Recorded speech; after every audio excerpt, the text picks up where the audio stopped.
สบายดีปีใหม่เด้อพี่น้องปีนี้ก็ปี2569แล้วทุกคนแก่ไปอีกปีแล้วเนาะมื้อนี้สาวนุชก็จะพาพี่น้องเข้าไปในวัดปากน้ำเด้อเป็นมื้อแรกของปีเนาะว่าจะมีคนหลายบ่ที่ว่ามาเฮ็ดบุญอยู่วัดปากน้ำภาษีเจริญเนาะเพราะปกติแล้วนี่ก็คนก็หลายอยู่แล้วหั้นน่ะพี่น้อง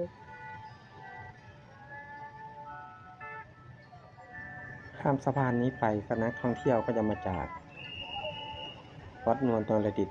ซอยเพชรเกษม19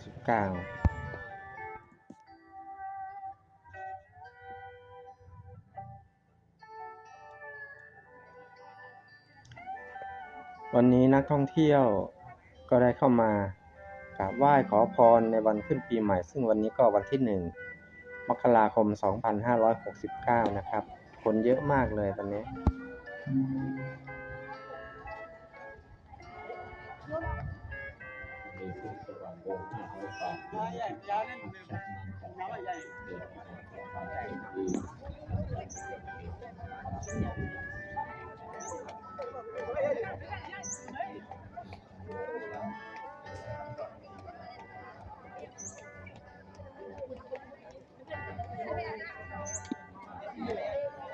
โดยทางย่างเนาะที่สาวนุชย่างมานี่ก็รถติดยาวเลยพี่น้อง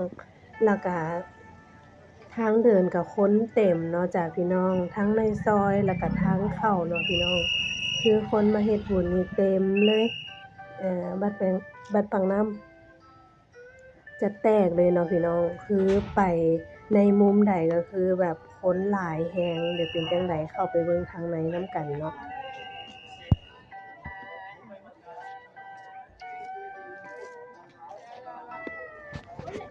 ทางในวัดเนาะเพิ่นก็มาไหว้สักการะขอพรปีใหม่เนาะจ้ะพี่น้องซึ่งขาดบ่ได้เลยก็คือหลวงพ่อวัดปากน้ำเนาะทุกคนศักดิ์สิทธิ์แรงพี่น้องมื้อนี้ที่สาวนุชมาเนาะส่วนหลายจะเป็นคนพม่าเนาะมาหลายแรงแต่ว่ามาปีนี้เพิ่นบ่ใส่ชุดแบบประจำชาติของพม่าเนาะคือสาวนุชเดินเข้าไปใกล้ๆแล้วค่อยรู้ว่าเป็นคนพม่าเพราะว่าเขาเจ้าใส่ปกติเหมือนคนไทยเลยแบบใส่กางเกงใส่เสื้อยืดธรรมดาเนาะมาไหว้พระกันเพราะว่าเป็นมื้อวันหยุดยาวเด้พี่น้องคนก็มาหลายอยู่คนพม่าน่ะแต่ว่าเพิ่นบ่ได้ใส่แบบชุดแบบประจำชาติเขาบ่ได้ทาแป้งแบบนี้เนาะคือแต่งตัวปกติเลยเข้าวัดเนาะแต่สิ่งที่พม่าบ่ขาดก็คือการเข้าวัดทำบุญเนาะคือคนพม่าเขาเจ้าจะมักเข้าวัดเฮ็ดบุญนั่นเองเนาะนี่เพิ่นจะแต่งตัวปกติเลยแต่งตัวแบบใส่เสื้อยืดกางเกงยีนส์เหมือนปกติเลยเนาะจะสังเกตได้ง่ายๆคือเห็นส่วนน้อยเนาะที่ใส่ชุดประจำชาติเขาเจ้ามาเฮ็ดบุญหั้นน่ะ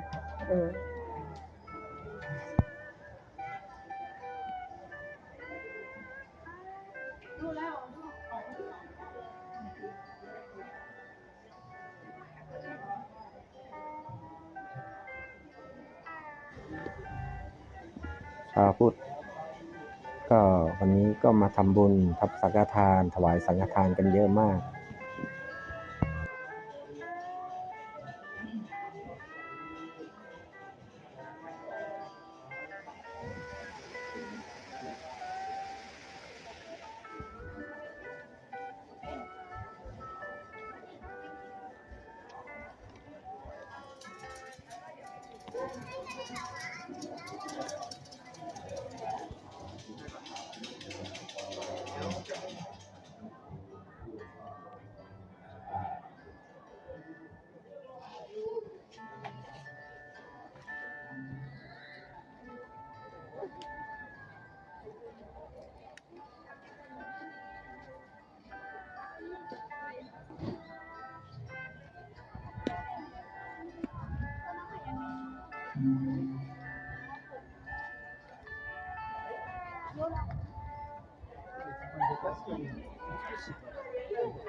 บรรยากาศทางขึ้นเนาะจ้ะพี่น้องอยู่องค์เจดีย์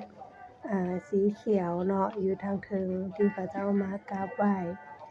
ขอพรกันเนาะอันนี้จะแม่นกรุ๊ปทัวร์เนาะที่เขาเจ้ามาเที่ยวในวันปีใหม่ก็จะคนหลายแน่น้อยหนึงเนาะจ้ะอันนี้คืออยู่ทางเทิงเด้อ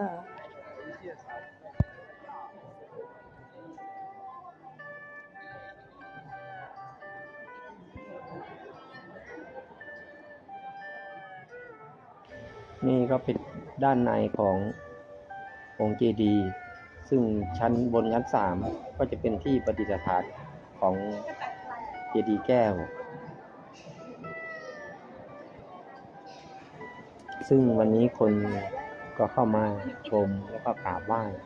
เยอะมากซึ่งภายในองค์เจดีย์แก้วเนี้ยจะประดิษฐานพระบรมสารีริกธาตุ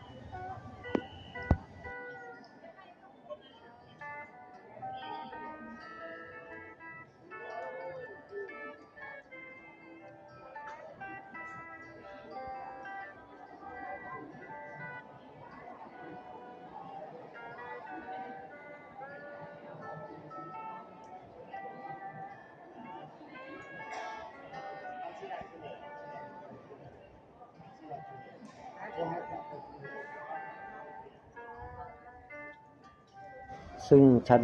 3นี้ก็สามารถออกมาชมวิวทัศนียภาพที่สวยงามซึ่งเป็นด้านหลังของอ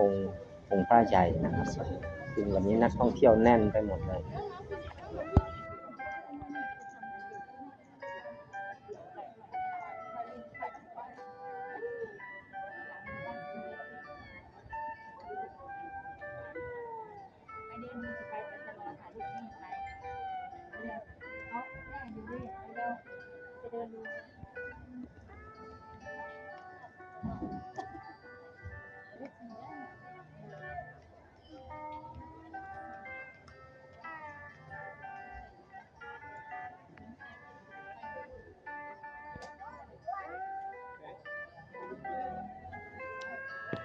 บรรยากาศตรงข้างหลังองค์พระใหญ่เนาะทุกคนคนเต็มแฮงคนหลายแฮงเนาะจ้ะพี่น้องไปมุมใดก็เต็มเลยเพราะปกติแล้วนี่คนก็มาหลายอยู่แล้วเนาะแต่ว่าอันนี้เป็นวันขึ้นปีใหม่เนาะคนก็มาเฮ็ดบุญหลายและในซอยนี้เพิ่นเฮ็ดใหม่เนาะจ้ะพี่น้องเป็นขายของเนาะเป็นพระเครื่องบูชาเนาะแล้วก็มีของกินหลากหลายแนวเนาะในซอยหั้นนะ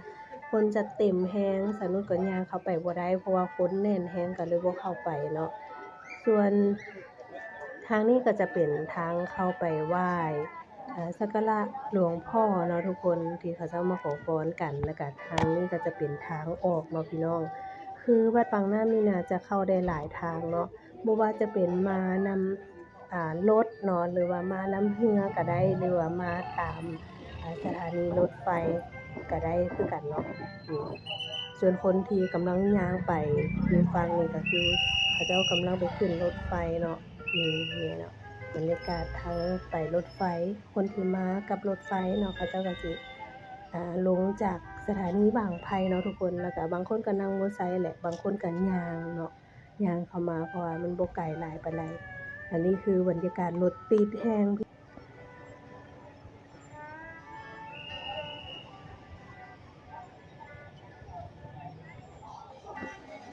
นี่ก็สาวพม่า